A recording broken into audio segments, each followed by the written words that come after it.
Existe uma pergunta que está rasgando o seu coração neste exato momento. É uma pergunta que você tem medo de fazer em voz alta na igreja, porque tem medo de ser julgado como sem fé. Mas à noite, quando a casa fica vazia e o silêncio grita, essa pergunta volta. Deus, se o Senhor me ama tanto, por que o Senhor permitiu isso? Eu estou falando com você que serviu a Deus a vida inteira. Você dizimou, você orou pelos outros, você limpou o chão da igreja, você foi fiel. E mesmo assim, o diagnóstico médico chegou e foi devastador.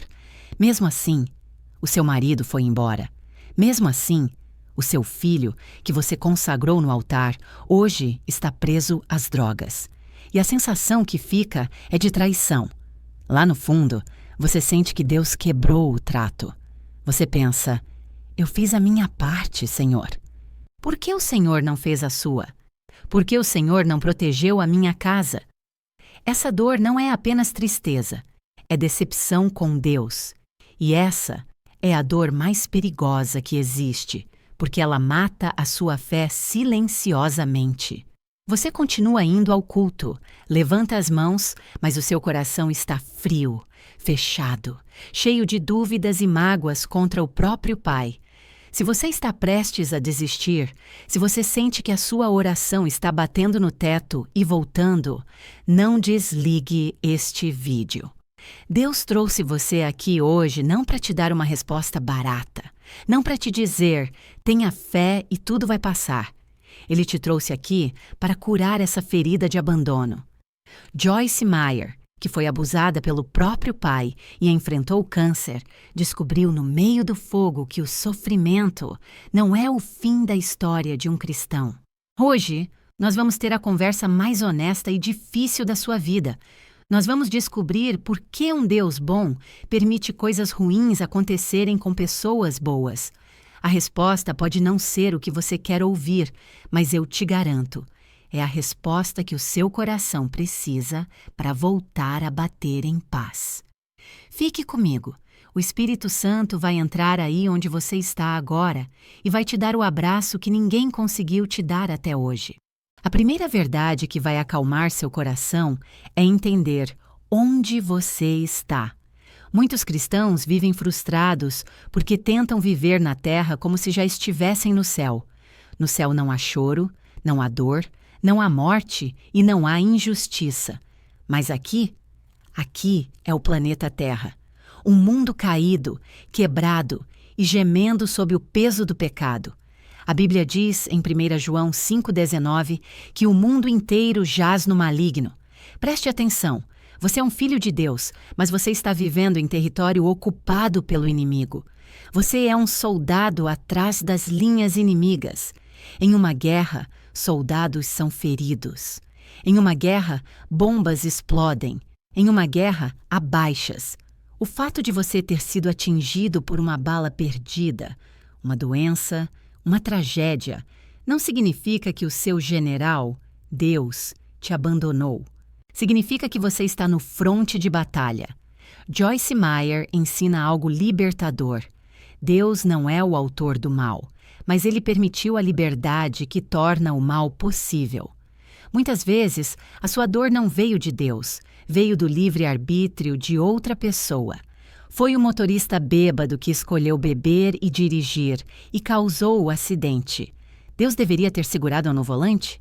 Se ele fizesse isso, ele teria que controlar todas as ações de todos os seres humanos o tempo todo. Nós seríamos robôs, não filhos. Foi o seu sócio que escolheu roubar. Foi o seu pai que escolheu ser violento. O mal é o preço terrível que pagamos por viver num mundo onde as pessoas são livres para escolher entre a luz e as trevas. E, infelizmente, muitas escolhem as trevas, e nós somos atingidos pelos estilhaços das escolhas delas. Pare agora mesmo de apontar o dedo para Deus e chamá-lo de assassino ou injusto. Em João 10, Jesus define claramente quem faz o quê. O ladrão, diabo, não vem senão a roubar, a matar e a destruir. Eu, Jesus, vim para que tenham vida. Se algo na sua vida foi roubado, morto ou destruído, não foi obra do Pai. Foi obra do ladrão, operando num mundo que lhe deu legalidade. A doença não vem de Deus. A morte não vem de Deus. A traição não vem de Deus. Deus é a vida. Deus é a luz. Nele não há trevas nenhumas.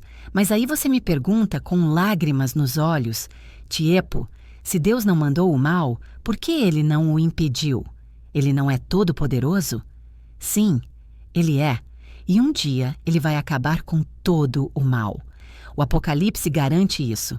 Mas hoje, no tempo da graça, ele permite que o joio cresça junto com o trigo. Ele permite a tempestade, não porque ele gosta de ver você sofrer, mas porque ele sabe que a tempestade é o único lugar onde você vai conhecer a força da âncora. Você precisa ajustar a sua expectativa. Se você esperar que a vida cristã seja um passeio no parque, você vai viver decepcionado e com a fé fraca. Mas se você entender que a vida cristã é uma caminhada no vale da sombra da morte, guiado por um pastor que tem uma vara e um cajado, a sua postura muda. Você para de perguntar, por que está escuro? E começa Zena a dizer, Senhor, segura em mim a minha mão, porque eu sei que tu estás comigo no escuro. Acalme o seu coração com esta verdade dura, mas necessária. A sua dor não é um sinal de que Deus foi embora. A sua dor é a prova de que o mundo precisa desesperadamente de Jesus. E você também. O sofrimento rasga o véu da nossa autossuficiência. Enquanto tudo vai bem, nós achamos que somos os donos do mundo. Quando a dor chega, nós lembramos que somos pó e que dependemos do sopro de Deus para viver mais um minuto. Não confunda o cenário, mundo caído, com o autor da sua história, Deus fiel. O cenário é de guerra, sim, mas o autor prometeu que no final do livro ele enxugará dos seus olhos toda lágrima. Mas até lá, meu irmão, vista a armadura. Pare de chorar como uma vítima indefesa e levante-se como um soldado ferido, mas que sabe que a vitória final já foi decretada. Você não está sofrendo porque Deus é mau. Você está sofrendo porque o diabo está furioso e o mundo está quebrado. Mas maior é aquele que está em vós do que aquele que está no mundo. A pergunta que não quer calar é: se Deus não causou o mal, por que ele não o impediu? Por que ele deixou isso acontecer comigo? A resposta bíblica e dura é: Deus permite o processo, porque Ele está interessado no produto final. Pense em um diamante. Ele é brilhante, indestrutível e valioso. Mas quimicamente, ele é feito da mesma substância que um pedaço de carvão sujo. Qual é a única diferença entre o carvão que esfarela e o diamante que brilha?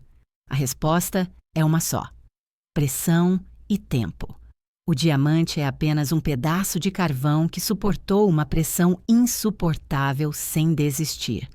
Muitas vezes, nós oramos pedindo: Senhor, tira essa pressão, tira essa dor, tira essa pessoa difícil da minha vida.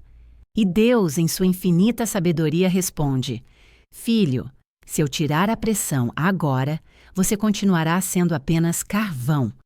Eu estou forjando o caráter de Cristo em você, e isso só acontece no fogo. Joyce Meyer costuma dizer uma frase que muda tudo: Deus não usa nada que ele não tenha provado primeiro. Você quer ter uma fé inabalável? Você quer ter sabedoria para aconselhar sua família? Isso não se ganha no conforto, isso se conquista na provação. A Bíblia nos dá o exemplo de José do Egito. Ele foi traído pelos irmãos, jogado num poço, vendido como escravo e esquecido na prisão por anos injustamente. Se olhássemos para a vida de José no meio do processo, diríamos que Deus o abandonou. Mas Deus estava usando cada etapa daquele sofrimento para transformar um menino mimado em um governador sábio, capaz de salvar o mundo da fome.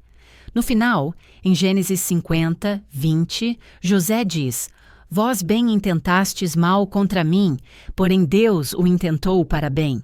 Guarde isso. O inimigo intenta para o mal, mas Deus tem o poder de redirecionar para o bem. Romanos 8:28 diz que todas as coisas cooperam para o bem daqueles que amam a Deus. A palavra cooperam dá a ideia de ingredientes de um bolo. A farinha sozinha é seca, o ovo cru é ruim, o fermento é amargo, o óleo é gorduroso. Se você comer esses ingredientes separados, o gosto é horrível. Isso é o sofrimento isolado. Mas Deus é o grande confeiteiro. Ele pega a farinha da sua dor, o ovo da sua decepção, o óleo das suas lágrimas, mistura tudo e coloca no forno quente da provação. No final, o resultado não é amargo, é um bolo perfeito. Você não está comendo ingredientes crus, você está no meio da mistura. Talvez você esteja passando por um inverno da alma. As árvores no inverno perdem as folhas e parecem mortas, mas é no inverno, debaixo da terra, que as raízes crescem mais fundo, buscando água. Quando a primavera chega, aquela árvore está mais forte e dá frutos mais doces do que antes. Se a sua vida fosse sempre fácil, suas raízes seriam rasas e na primeira tempestade você cairia. Deus permitiu essa tempestade não para te destruir, mas para aprofundar as suas raízes nele. Joyce Meyer conta que, se não fosse pelo abuso que sofreu, ela talvez fosse uma mulher superficial, mas a dor cavou nela uma profundidade tal que hoje ela consegue alcançar milhões de pessoas. A cicatriz dela virou a estrela dela. A sua dor de hoje pode ser a chave que vai abrir a prisão de alguém amanhã. O seu luto pode se transformar no consolo que vai salvar a vida de outra pessoa no futuro. Portanto, não desperdice a sua dor perguntando apenas por quê. Comece a perguntar para quê. Pergunte: Senhor, o que o Senhor quer produzir em mim através disso? Mais paciência, mais humildade, mais dependência de Ti? Quando você muda a pergunta, você deixa de ser vítima e passa a ser aluno na escola do Espírito Santo. O carvão está virando diamante. Aguente firme. A pressão vai passar, mas o brilho vai durar para sempre. Agora que entendemos que a pressão existe para criar diamantes, precisamos encarar o maior perigo de todos. O sofrimento, por si só, não santifica ninguém. A dor não melhora uma pessoa automaticamente. Você certamente conhece pessoas que sofreram muito na vida e se tornaram doces, sábias e cheias de compaixão. Mas você também conhece pessoas que sofreram a mesma quantidade de dor, ou até menos, e se tornaram amargas, ranzinzas, zangadas com Deus e insuportáveis de conviver. Qual é a diferença entre elas? A diferença não foi a dor, a diferença foi a reação à dor. A Bíblia nos dá um alerta gravíssimo em Hebreus 12:15. Tendo cuidado de que ninguém se prive da graça de Deus e de que nenhuma raiz de amargura, brotando vos perturbe, e por ela muitos se contaminem. Preste atenção na palavra, raiz. A amargura não começa como uma árvore gigante. Ela começa como uma semente invisível debaixo da terra do seu coração. Quando você passa por uma injustiça, uma doença que não cura, um marido que vai embora, um filho que se rebela, a semente da ofensa cai no seu solo. Se você regar essa semente com perguntas do tipo: por que eu? Isso não é justo. Deus não me ama. Essa raiz vai crescer no escuro, e o fruto dela é veneno puro. Uma pessoa amargurada contamina todos ao redor. Ela bebe veneno esperando que o outro morra, mas é ela quem morre por dentro, dia após dia. O povo de Israel no deserto é o maior exemplo trágico de como desperdiçar a dor. Eles estavam passando por uma prova difícil, o deserto, que tinha o propósito divino de levá-los à terra prometida. O deserto era o processo, Canaã era o destino. Mas o que eles fizeram diante da dificuldade? Eles murmuraram, eles reclamaram, eles sentiram saudade das cebolas do Egito, eles acusaram Deus de trazê-los ali para morrer. O resultado dessa atitude foi catastrófico. Uma viagem que poderia levar 11 dias levou 40 anos. E aquela geração inteira morreu na areia, rodando em círculos em volta da mesma montanha. Eles passaram pela dor, mas não ganharam a promessa. Essa é a maior tragédia de todas. Sofrer em vão. Sofrer e não aprender nada. Sofrer e sair pior do que entrou. Joyce Meyer tem uma frase que precisa ser gravada na sua alma. A dor é inevitável, mas a miséria é opcional. Você não pode escolher se vai enfrentar uma tempestade ou não. Isso faz parte de viver num mundo caído. Mas você pode escolher se vai ser um paciente que louva a Deus na quimioterapia ou um paciente que amaldiçoa o dia em que nasceu. Se você já está no fogo, não saia dele de mãos vazias. Se o diabo te atacou, cobre um preço dele. Decida sair dessa provação tão forte, tão ungido e tão maduro, que o inferno vai se arrepender de ter mexido com você. Isso é atitude de vencedor. Não deixe a dor te diminuir. Deixe a dor te expandir. Mas como fazer isso na prática? Como não deixar o coração azedar quando a vida é amarga? A resposta está em Êxodo 15. O povo de Deus chegou a um lugar chamado Mara, onde as águas eram amargas e impossíveis de beber. O povo, mais uma vez, murmurou contra Moisés. Mas Moisés fez a coisa certa. Clamou ao Senhor, e Deus mostrou-lhe uma árvore. Moisés lançou a árvore nas águas amargas, e as águas se tornaram doces. Que árvore é essa que tem o poder sobrenatural de adoçar o amargo?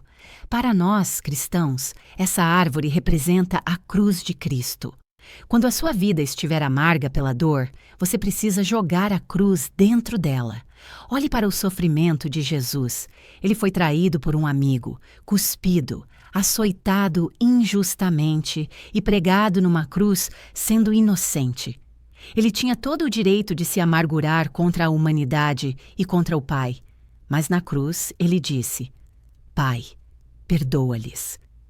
Ele manteve o coração doce no momento mais amargo da história. Quando você lança o amor sacrificial de Jesus na sua dor, a amargura não consegue sobreviver. Se você está enfrentando uma doença difícil, jogue a cruz. Diga: Jesus sofreu mais por mim. Pelas suas pisaduras eu fui sarado. Se ele suportou, eu suporto nele. Se você foi abandonado depois de anos de casamento, jogue a cruz. Diga: Jesus foi abandonado na cruz para que eu nunca fosse só. Eu escolho perdoar para não apodrecer por dentro. Pare de ser uma vítima profissional.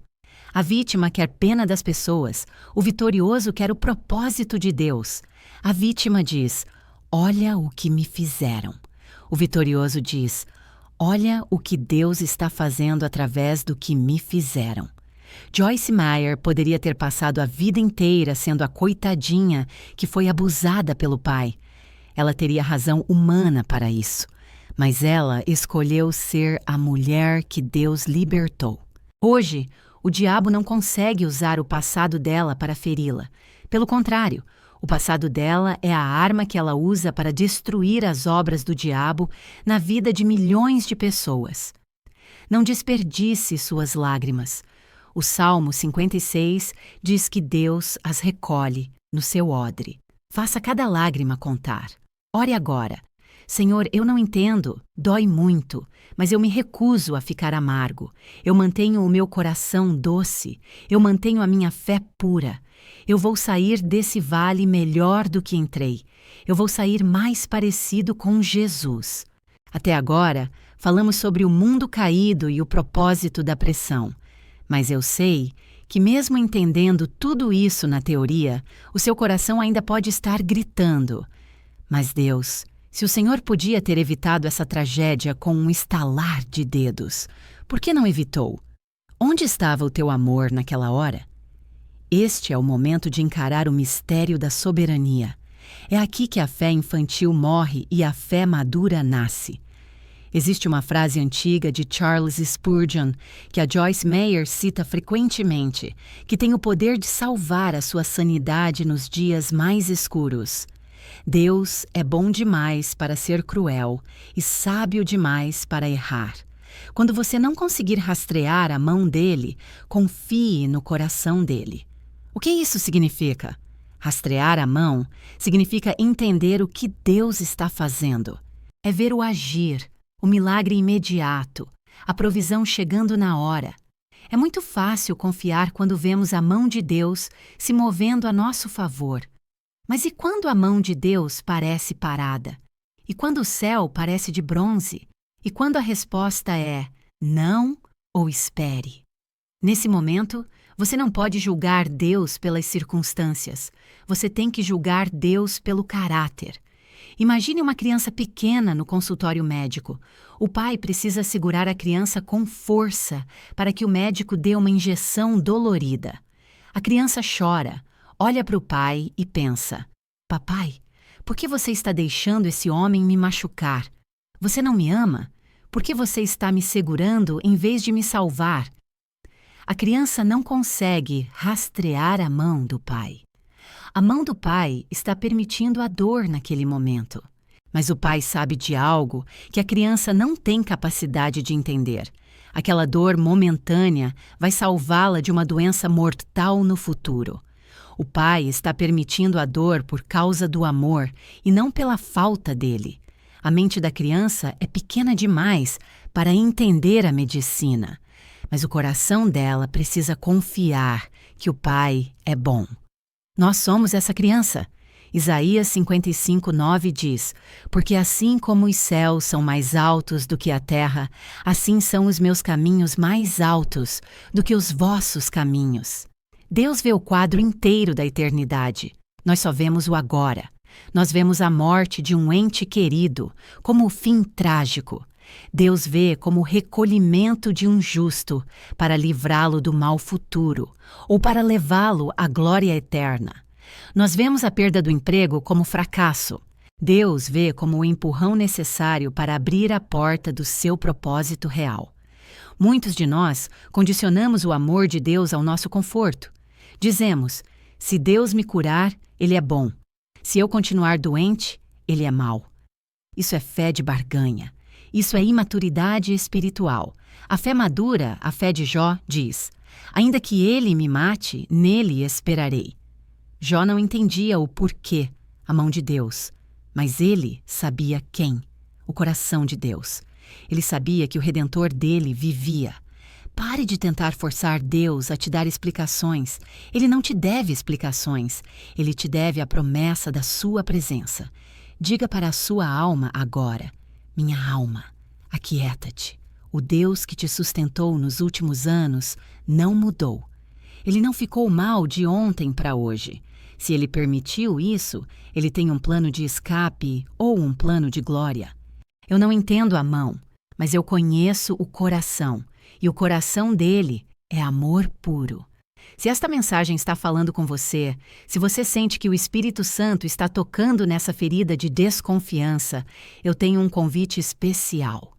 Nós criamos este canal, Caminhando com Joyce Meyer, exatamente para ajudar cristãos como você a amadurecerem na fé e encontrarem paz no meio da tempestade. O mundo lá fora só oferece barulho e confusão, mas aqui nós oferecemos a verdade que liberta. Então, agora mesmo, verifique se você já está inscrito no canal. Clique no botão de inscrever-se e ative o sininho.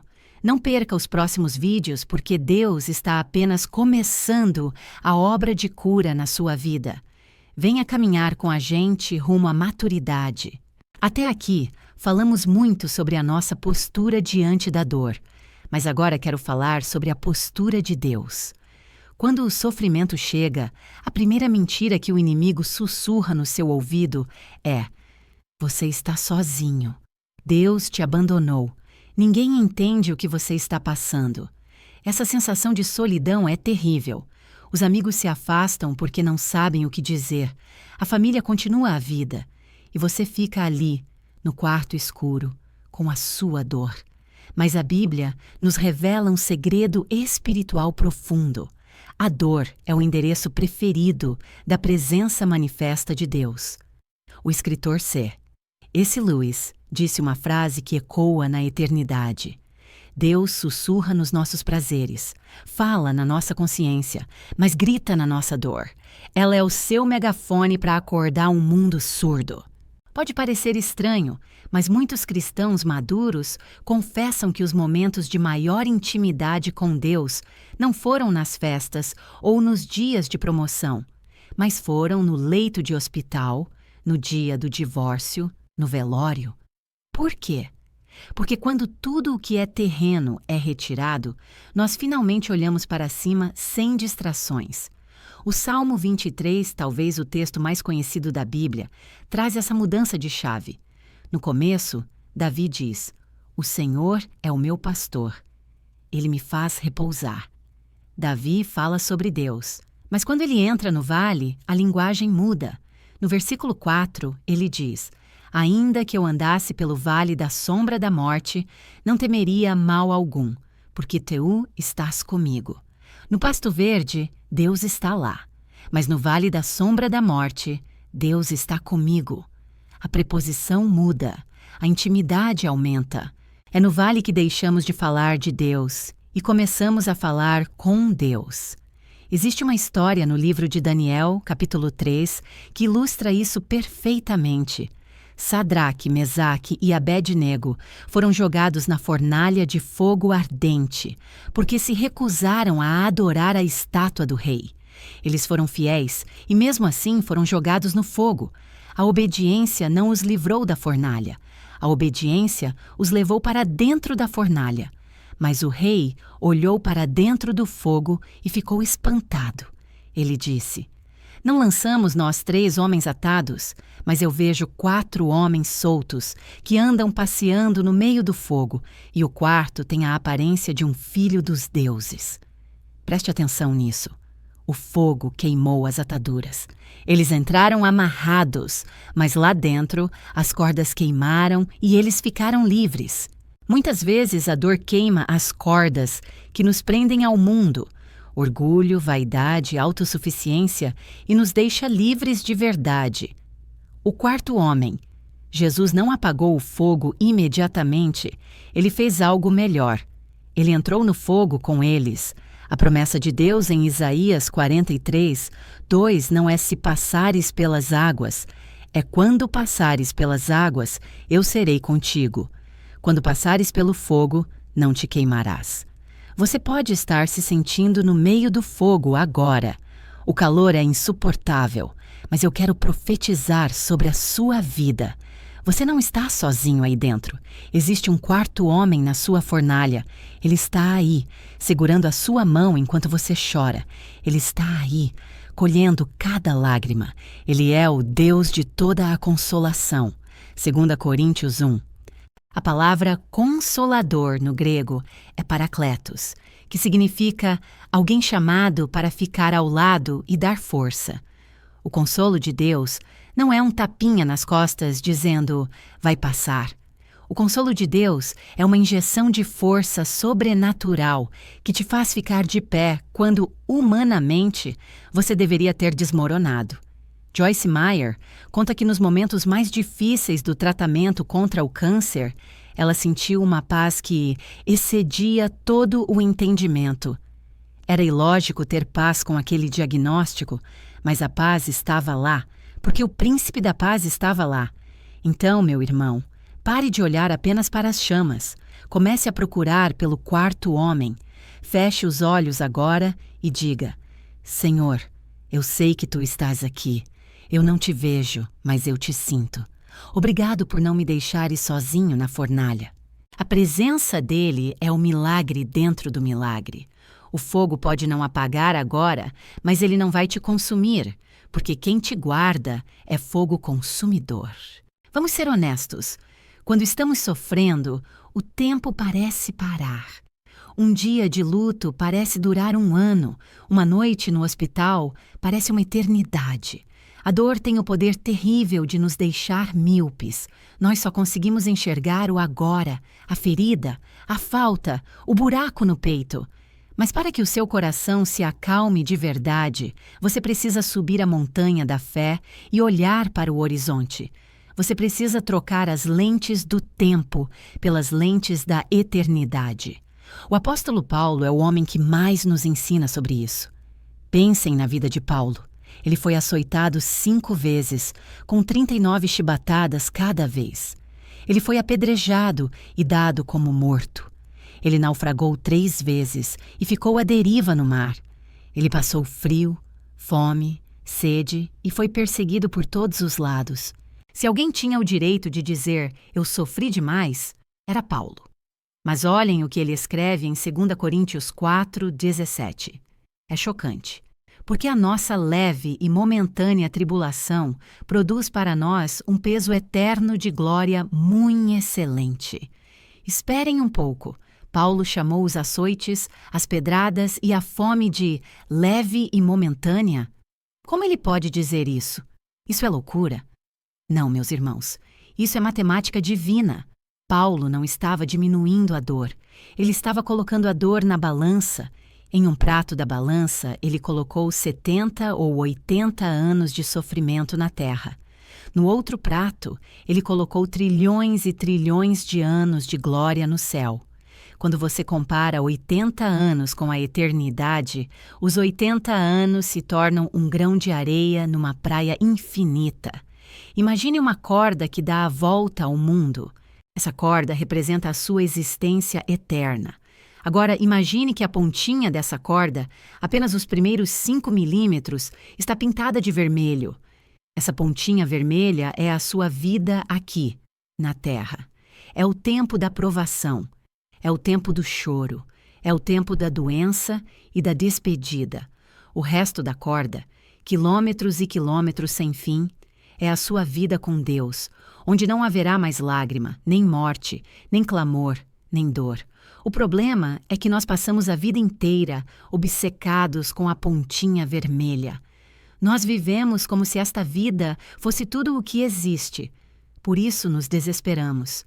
Joyce Meyer ensina que o segredo da resistência é saber que o sofrimento tem prazo de validade. O seu problema não é eterno. O seu câncer não é eterno. A sua solidão não é eterna. Tudo isso vai ficar aqui quando você partir. Mas a glória que Deus está preparando para você, essa dura para sempre.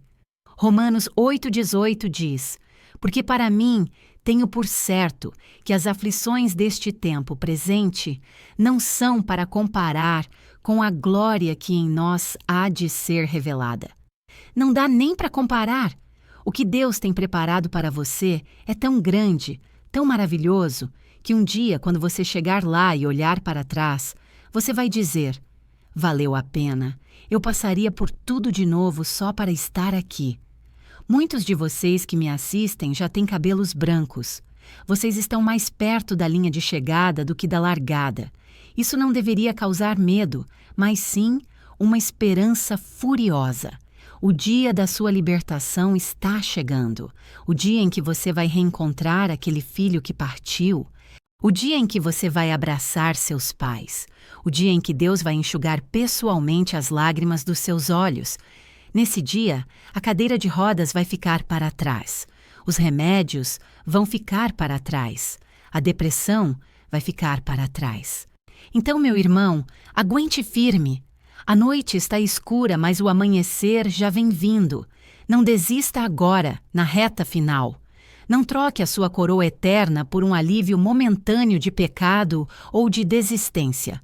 Lembre-se, você é um peregrino. Esta terra não é a sua casa. É apenas a tenda onde você está acampado. A tempestade está batendo na tenda, mas a casa do Pai é feita de rocha, e lá o sol nunca se põe. Use a dor de hoje como um lembrete. Eu não fui feito para este mundo. Eu fui feito para o céu, e cada dor aqui é apenas um sinal de que estou chegando em casa. Respire fundo e olhe para o alto. A sua redenção se aproxima.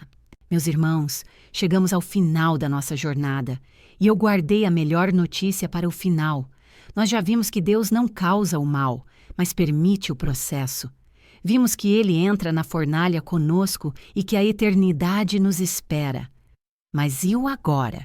E o resto da minha vida aqui na Terra? Eu vou ser apenas um sobrevivente cheio de cicatrizes? Não, 1000 vezes não. O plano de Deus nunca é apenas que você sobreviva à dor. O plano dele é que você prospere através da dor. O nome deste capítulo final é O Segredo da Vitória de Joyce Meyer e de todos os grandes homens e mulheres de Deus. O mestre da reciclagem, transformando maldição em bênção.